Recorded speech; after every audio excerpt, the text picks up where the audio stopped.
Good morning, everyone. Thank you for joining us today for our virtual Meet the Expert workshop. My name is Stefan, and I am part of the My World of Work Live team here at Skills Development Scotland.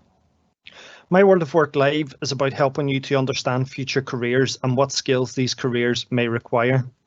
So in today's session, we're going to cover a quick overview of the finance sector. We're going to have a look at some of the opportunities within the sector. I'm then going to introduce you to Katie Mint of Aberdeen Standard Investments and James McLaren of Franklin Templeton. We will also allow you to ask questions throughout the session. I would encourage you to get involved as much as possible, so please use the Q&A box at the bottom of your screen and ask us questions as we go through, and we'll try our best to answer as many as we possibly can.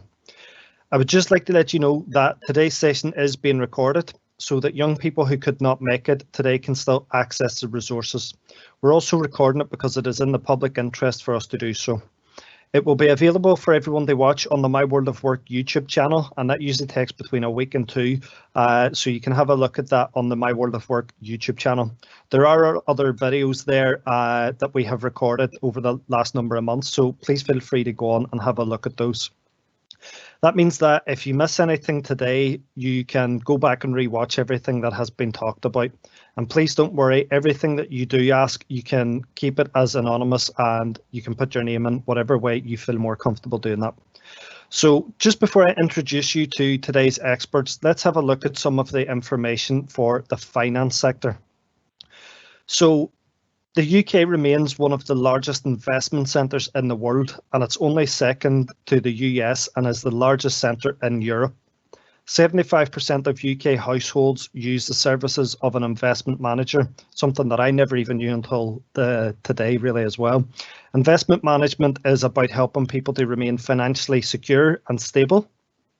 There are 113,000 jobs across the investment management sector. Responsible and sustainable investment has emerged as the standout theme in 2020 across all customer markets. Although the City of London remains the leading centre of investment management activity in the UK, Scotland and especially the likes of Edinburgh play a key role nationally. Among UK headquartered investment managers, 1/5, so 20% of assets are managed by firms with headquarters in Scotland. So hopefully this gives you a bit of an insight and a bit of context to the finance sector. I'm now going to introduce you to Katie Mint, who will give you a bit more of an idea about her job role, and she will also speak to you a bit about her sector as well. Morning, everyone. So as Stefan just said, I'm Katie, and I'll just give you a quick background of how I got into the industry. So I went to college in 2017. However, I didn't really enjoy it, and I found the subjects I picked were very difficult. So I took 2 years away from education, and I went and did some volunteering, working and traveling. But then I decided I wanted to settle down in a more long-term career.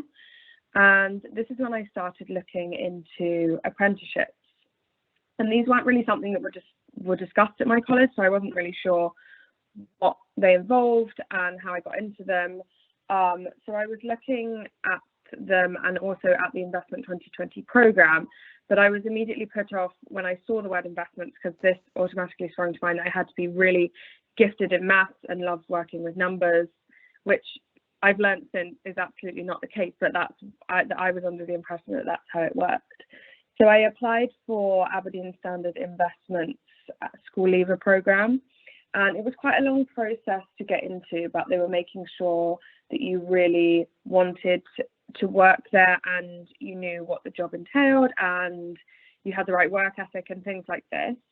So I was then accepted onto the programme, which was a year long, and I was put in the ESG investment team. So ESG stands for environmental, social and governance. And these are the main factors that we look at when investing in a company. And it's also known as responsible investing, that Stefan just mentioned is one of the key drivers at the moment within investments. So it's a really interesting place to work at. And during my first year, I completed a business and administration apprenticeship, which was really useful to learn skills that helped me within my role.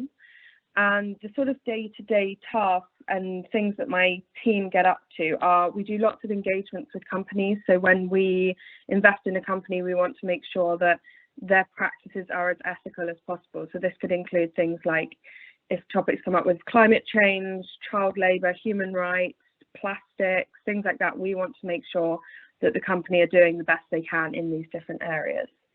So I've spent about 18 months now with the team, and I've also been working towards my investment operations certificate, and I've just started a graduate apprenticeship where over the next 4 years, whilst working, I'll work towards my business management degree with Robert Gordon's University.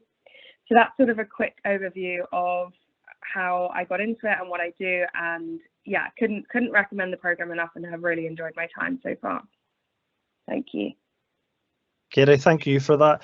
I'm now going to come over to James, who is going to give you a bit of an idea and context around his job role, and once again, his views on the sector as well. Yeah, so hi, I'm James. It's lovely to be here. And yeah, so I left school and went to uni, and I did physics at the University of Glasgow, which in kind of doing that degree, I kind of am I still on mute, or can you hear me? Okay, so I went to Glasgow, and when I discovered I didn't actually like doing physics, and so after that I decided to kind of have a look and see what I could do, see what I could see, and that's when I was shown Investment 2020, which I hadn't really considered anything in the financial sector before, and so I did a lot of research into Investment 2020, did a lot of research into the company that I would be joining, and eventually in 2016, that's when I joined Franklin Templeton. I initially joined as part of the TA, which stands for Transfer Agency.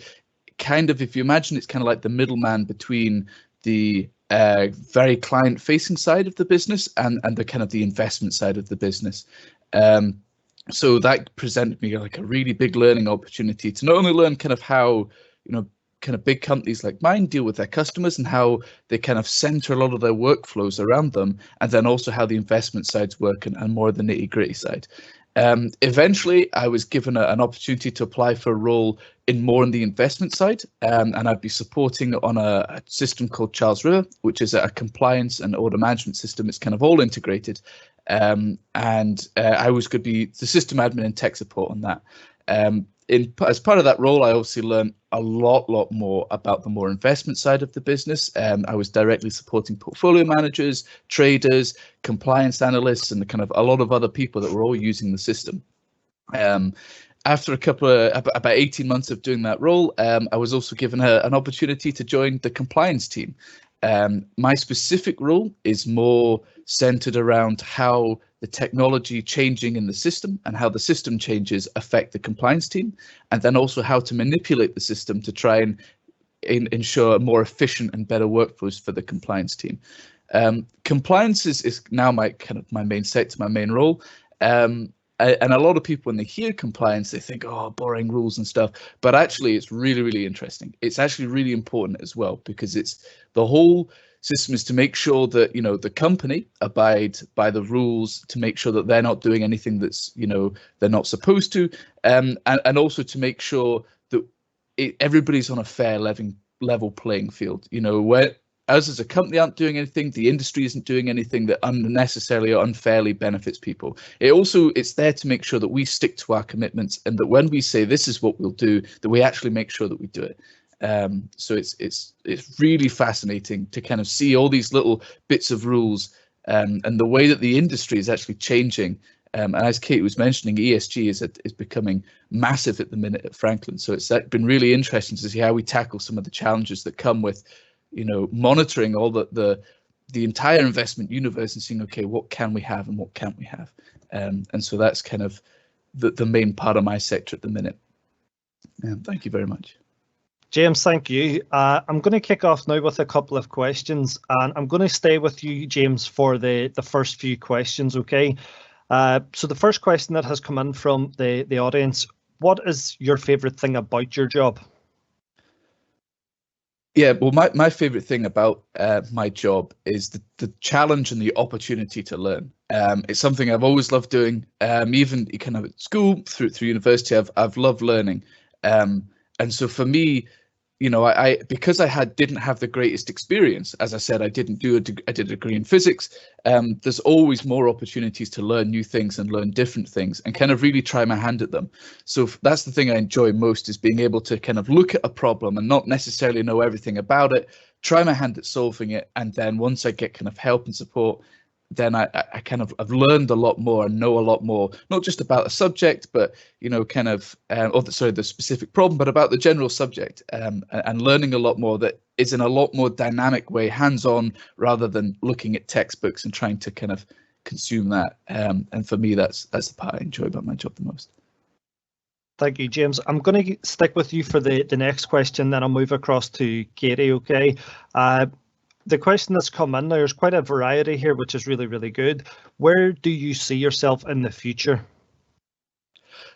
Ooh, that is a difficult one. Oh, geez, that was caught me off guard. To be honest, I don't really know, especially with the way that the industry is changing. With the focus on ESG, personally, that's something I'm really interested in as well. Now, obviously, technology is ever changing. So I can definitely see myself as part of that industry. I don't see it getting stale or getting boring. You know, it's always changing. So in the future, I definitely see myself staying with Franklin, to be honest. They're a fantastic company, and the main reasons I joined them and stayed with them is because they're really focused on you know, things like ESG, you know, diversity and inclusion, and kind of like really ethics for the future. So I really want to definitely continue my career here. Hopefully go as far as I can, but we'll see. And I think definitely staying in compliance. In the future, I mean, who knows what's kind of coming, but I think something to do with teaching would be, personally for me, would be good. Kind of let me teach and kind of share some of the knowledge and experience that I've gained. Thank you, James. I'm going to come across to Katie, and Katie, I'm going to put the exact same questions to you as well. Katie, what is your favourite thing about your job? I'd say my favourite thing about my job is the fact that you know that you are making a difference, and this is something that has always been quite important to me throughout my life, is that I want to make sure whatever I'm doing is having a positive impact, whether that's on the community I live in, whether that's on a small number of people. When we're helping companies change to create a better future for themselves and for the world, you know that you're having a part in improving that. And I think that that's one of the most important things in our job. And you can see the sort of passion in our team of, they just want to help these companies do better, and that's for such a wide variety of stakeholders. So I think that's really important. And another thing I'd say is my favorite thing is just, within my role, I'm so aware of what's going on in the world, and whether that's in a social space or an environmental space, I'm very keyed in with the news and hear things that happen in companies. And I think it's just created this huge awareness of things going on that originally I had no idea about. Amazing, thank you, Katie. Katie, again, this question obviously is quite difficult, trying to envisage where you see yourself down the line. But where do you see yourself in the future? Yeah, that is a really good question. I think, well, I've just started my degree now, so that'll be now 4 years, which will take me to I'm about 25, which seems quite far ahead in the future. But I'll definitely do that, and then I would like to work towards becoming an investment analyst as well.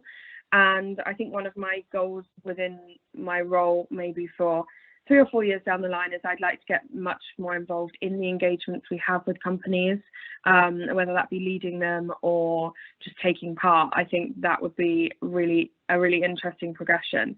And I guess another thing is I think opportunities arise when you least expect them. So I wouldn't want to be too set on a career path and only focus on that. But those would sort of be my rough goals, and then see what else would come up in the future. Definitely. Katie, I'm going to stay with you for this next question, okay? And then we'll come back to James again for a few. What subjects at school would you recommend for a young person to do at school? This is a really good question. I think the subject I took at school had no relation to the apprenticeship I went on. And I think the one thing I would stress is please just take subjects that you enjoy doing, because I remember taking biology, chemistry and maths because I thought that would look good in a uni application. And I mean, that was completely irrelevant for me because I didn't actually end up going. But I remember sitting in those classes and thinking, why did I take these subjects? And I think if you enjoy the subjects you're doing, you're more likely to do better at them anyway, because you'll have a passion for them and you'll want to work hard. So I wouldn't say it's overly important to take, say, like this subject to get into this industry. I think just take ones you enjoy, and that'll help you in the future because you'll know you've done something that you enjoy doing. James, I'm going to put the same question to you there as well. What subjects would you recommend for a young person to do in school? I can only echo what Katie was saying. You've really got to do things that you enjoy. The more passionate you are about something, the more willing you are to put work in.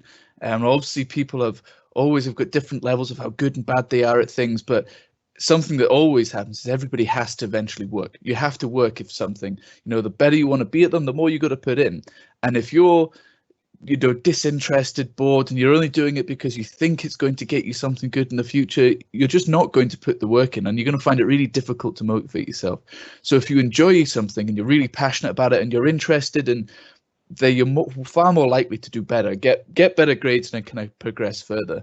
It's something that when I was applying at my first job at Franklin, I had a physics degree. There was one on the team that had a music degree. There was somebody in the team that didn't have a degree. There was somebody in the team that had a business degree, and then there was a psychology degree. So you're not necessarily railroading yourself in the future. What obviously they're looking for is kind of how well you do, not necessarily what you're doing well in. So I can only echo what Katie said. It's definitely focus on something that you enjoy, and then you're far more likely to put more into it and then get more out of it.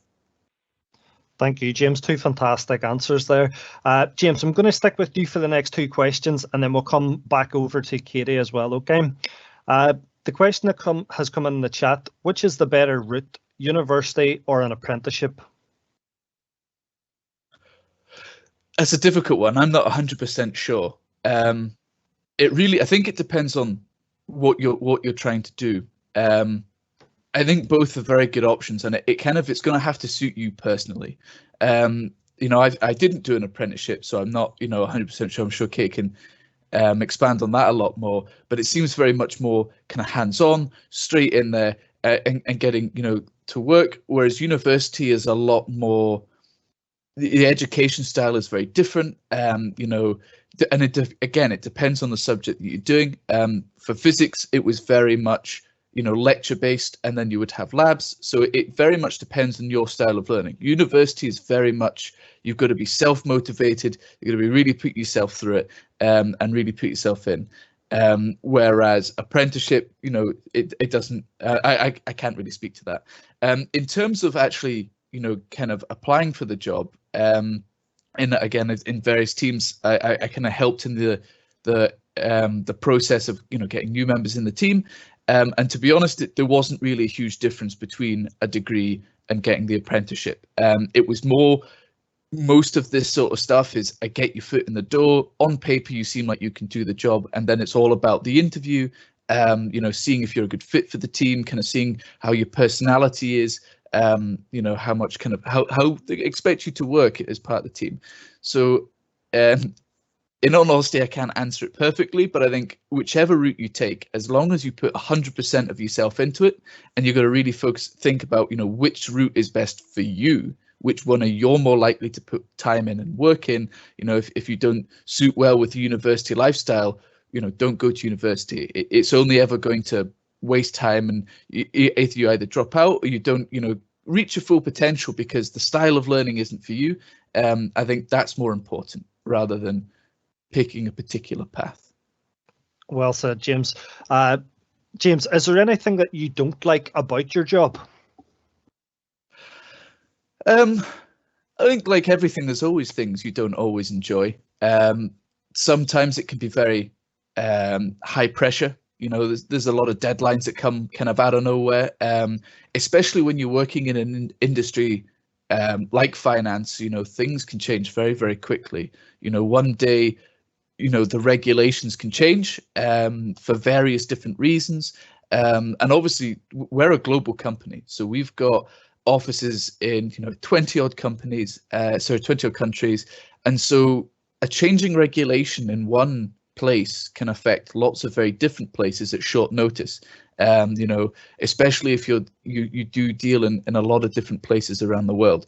So it can add lots of time pressure, and especially with coordinating with a lot of people, it can be quite difficult to kind of get a hand on things, and it can get it can get quite stressful at times. But that's more a kind of a specific thing to my current role, and so it's one of these love-hate relationships where, you know, I do like, you know, having lots to do and constantly, you know, often working, but sometimes it can be a lot of pressure. I think that would be the thing for me. Katie, I'm going to come back to you now, and I'm just going to ask those two questions again. What would you say is the better route? Would it be university or an apprenticeship? Yeah, here I'd say I don't think there is a better route. I think there's better routes for different people. For example, for me, I found college really quite stressful, and the amount of work I had to do that was very like sit and listen and then go off and study. I didn't enjoy that at all, and that's why I knew university wasn't for me. But I mean, I have friends and my siblings who are at university who just adore it, and I think it's very much, you need to look at your style of learning, and if you're very practical, hands-on based, I think possibly an apprenticeship might be a better route. But if you do enjoy more hearing someone speak and learning in that way, and then going off and studying and having the motivation to do it yourself, then university might be the better route. And there's definitely pros and cons of both, and I think it's definitely a personal preference of what would suit you. And if you are sitting there thinking, I want the degree but I don't really want to go to university, there are lots of opportunities now where you can get a degree whilst you're working, which is something I never knew existed. So it's good to know that option's there if you think that's something you might want to consider. Katie, I'm going to stick with you for the next two questions. Is there anything that you don't like about your job? I honestly don't think there is something that I don't like, and this sounds really cliche, but a lot of the time I just think I'm so lucky to have gone into a job that I absolutely love. And that's not to say that sometimes I have really, really stressful weeks, and when you're trying to balance work for a degree and your actual day-to-day role, that can be really stressful. But I wouldn't sit there and say, oh, I don't like this. I think you have to be very good at time management, and yeah, there's absolutely things that will come up and I'll think, right, that is causing me some stress. But nearly everything I've done within my role I've found very, very interesting, and on the whole really, really love the work I'm doing.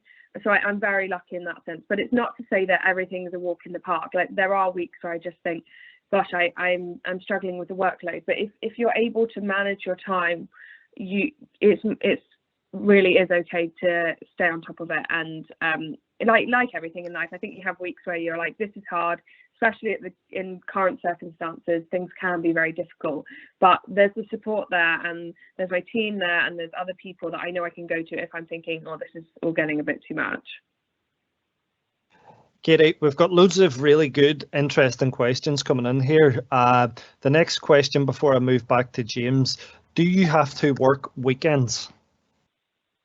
No, I don't work weekends. There's never really been a need for me to work weekends. The Monday to Friday, sometimes I'll have longer days Monday to Friday, and I could end up working an extra hour or two in the evenings. But again, it comes back to the time management, and I don't think I'd ever be expected by my manager or anyone in my team to work weekends. And I mean, if you're in a flexible role where you choose your hours, then of course if that worked better for you, then of course go ahead with it, but no, that's never been an expectation for me.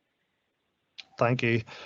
James, I'm going to put the same question to you, and then I've got a few other really interesting ones there. Do you have to work weekends?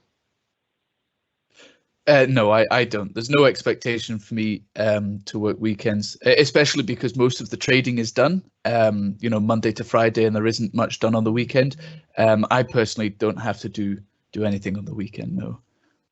Of course, that there are occasions where, I would offer and say, hey, it's easier for me if I can get a lot of work done on the weekend, but it's not really anything that was is expected of me. And I don't think in this current role I haven't worked a weekend. Excellent. James, the next question for both you and Katie, when I come back to Katie, now you don't have to disclose the actual information here, but one of the questions, and it's quite important, is what is the pay like within your sector? It varies. It varies a lot depending on kind of your location and your role. It's pretty decent, I think, is the best way to describe it. It's like everything, that the amount that you put in, the amount of work that you put in, kind of really reflects. And so, when I first started, obviously it was a lot lower than I currently on. And that's like any industry, kind of the entry level sort of jobs aren't as good as you start to progress. And so it's like most things, the more you work at it, kind of as you get promotions, you start getting good roles, you start getting good money. But I've never worried about money in these roles. And I've from what I've seen in other sort of industries that I was going to look at, it's always been very competitive compared to those. So I've not had any personal worries. I'm happy, put it that way. Good. James, did this job require any specific qualifications from you?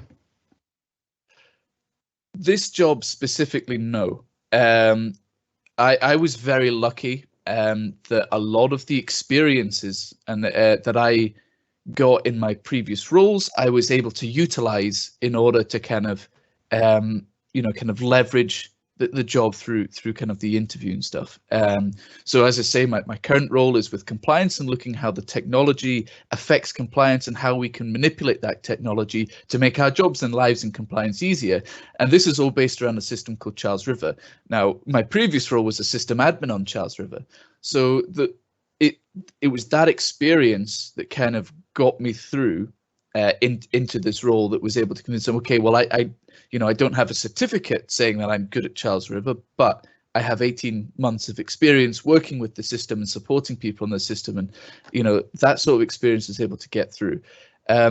However, in previous roles, I did need kind of, well, maybe not specific stuff, but again, I didn't necessarily need a certificate, but I was able to use the experience that I've gained from my university degree, and able to I looked at what they were looking for, what skills and that they're looking for in this role, and was able to draw an experience from other things. And so in none of my roles have had a specific qualification, but I've been very lucky to be able to draw on relevant experience. And it wasn't necessarily always in the same industry. Sometimes it was just something related to what they were talking about. If it's working with a lot of data, and as well, I've got experience in Excel, so you can draw on that data. Draw on that experience and put that through. So long answer to your short question. No, I haven't had any specific qualifications that I needed for this or any of my other roles. Thank you, James. Katie, I'm going to put those questions to you as well. And just as well, you don't have to disclose your actual wage, but what is the pay like within the sector or the job that you do? Yeah, this is a really good question. I would say, yeah, like James said, I've always been really comfortable with what I've been paid. And that's not to say that you come in an entry level role and you're on huge amounts of money. But like, for example, I moved from my family home in Surrey up to Edinburgh, and the pay more than covers rent and being able to do nice things and put some money into savings. And I mean, not at the moment, but like I could go on holidays and things like that. And it's never been something that I've hugely had to worry about. Obviously, I'm mindful of money, of course, but it's not something that's holding me back. And I think the pay is good compared to other industries. But I also think that I wouldn't just come into an industry just because you think, oh, it sounds like it's really well paid. I would always advise do something because you love it or because you want to do it, rather than just thinking about the money aspect. And Katie, did this job require any specific qualifications from you? The actual original apprenticeship I applied for with Aberdeen and Standard Investments, when their school leaver program, that actually didn't require any qualifications, which was one of the very few investment apprenticeships that I found that was like that. And they call it qualification blind, where they don't actually, even if you have on your CV or anything like that, the qualifications you've done, they don't look at them. And the reason for that is because it's very easy to turn people away because they don't have the relevant qualifications. But sometimes there's much deeper and further reasoning behind that. And they're much more interested in your work ethic, who you are as a person, how you want to progress, these types of topics, rather than whether you've got 3 A's or 3 C's. It's about who you are. And that was one of the main things that drew me to the company, because it was very refreshing to not straight away be judged on a grade or on your educational ability, and to have a lot of interest shown in you as a person. Yeah, and I think it's really interesting. The both of you have both touched on how important really skills are. So those transferable skills that you have gained in different roles or different experiences and being able to carry them over. So really, really important. And specific jobs may require a degree and things like that, but it's not necessarily always the case. Katie, I'm going to stick with you for the next question, and then I'll go back to James. Would you recommend a business degree or a finance degree or an apprenticeship? So sorry, just to clarify, is the question, would I recommend the degree or the apprenticeship? Yeah. That's a really good one. I don't know what I'd recommend. I think this goes back to the question about whether uni or whether university or an apprenticeship is better.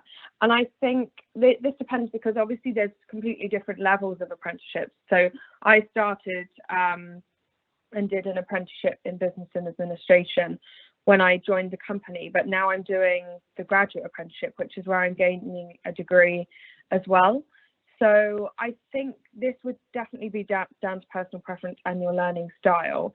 And it's always something that you could go and do an apprenticeship and see if you enjoyed the more practical, hands-on based learning. And then if you did really enjoy that, you could go on to do a graduate apprenticeship where you could gain your degree. And if you maybe did an apprenticeship and then you thought, no, this really isn't for me, then you could say, right, I want to do a more typical degree where I go to university and I go to lectures and I study in my own time. So I think, yeah, it's definitely a personal preference, but I don't think either would hinder you in the process. And at the end of my graduate apprenticeship, I will come out with an honours degree like I would have done if I'd gone to university anyway. So it won't look any different on my CV or when I apply for jobs. It will be the same the same qualification. So it's not something that will differ depending on the route you go down. Thank you, Katie. James, I'm just aware of time, but I would like to get through a few more questions with you both just before we finish up. James, one of the questions that comes up quite a lot, and it has come up again here today, do you need to have maths or be good at maths? Not at all. I mean, I did a physics degree, so I'm decently quite good at maths, and I honestly haven't really used it at all in all of my various roles. I haven't really used maths. There's a lot of transferable skills that you need, but yeah, I wouldn't say maths is one that I've not really used, especially all of the computers, they've got Microsoft Excel on it. You know, if you've got a mobile phone, it's got a calculator on it. You know, I don't think there's any real need to be, you know, incredibly gifted at maths. You know, a lot of the time you can get your computer to do it for you. Excellent. James, one final question before I move over to Katie and we finish up. The question really, if you could go back to school, would there be anything that you would do differently? I don't think so. I was very I was one of those weird people that actually kind of enjoyed school when I was at school. You know, as I said earlier, I love learning. I really love learning. But I also I did a lot of kind of extracurricular stuff. You know, I was really into athletics, so I, you know, went on and you know, competed in athletics and yeah, I don't think there was anything differently I would do. I was very lucky. It just happened to be that the subjects I were good at was the subjects that I really enjoyed doing, and the subjects that I didn't enjoy so much doing were the ones that I was forced to do. So I was very lucky at school. So I don't think I would change anything. I think it ended up putting me on a good path, and then it was kind of when I went to university that that's when I started realizing that physics wasn't really the route I wanted to take in the end, but you know, definitely at school, I don't think I would have personally changed anything. Thank you, James. That has us come to the end of the session today. You can find out more about careers at www.myworldofwork.co.uk. You'll find lots of information there that can help you make choices about your career. And if you need some further inspiration on what to do, there are also tools there that will help you to understand your strengths and a lot of job profiles, including the ones that Katie and James have spoke about today, to help you figure out some ideas. If you want to learn more about apprenticeships in Scotland, check out apprenticeships.scot, and for information on digital careers, you can check those out at digitalworld.net. You can also speak to your school careers advisor, as they will have much more information and guidance for you, and it's a really good starting point if you're unsure about what you would like to do. Well, that's us come to the end of the session. I would firstly like to take this opportunity to say a massive thank you to both Katie and James for joining us and giving us such an in-depth understanding of their roles and their sector. I found it really, really interesting, and I hope that you have too. So, as mentioned at the beginning of the session, it has been recorded, so you can view this as many times as you want at a later date, and you can do this by going to the My World of Work YouTube channel. And once again, I'd like to point out that there's a variety of other videos on there for all the different sectors that you could have a look at. Finally, thank you to everyone that has taken the time to join us today. I hope that you've enjoyed the session and enjoy the rest of your day. Thank you.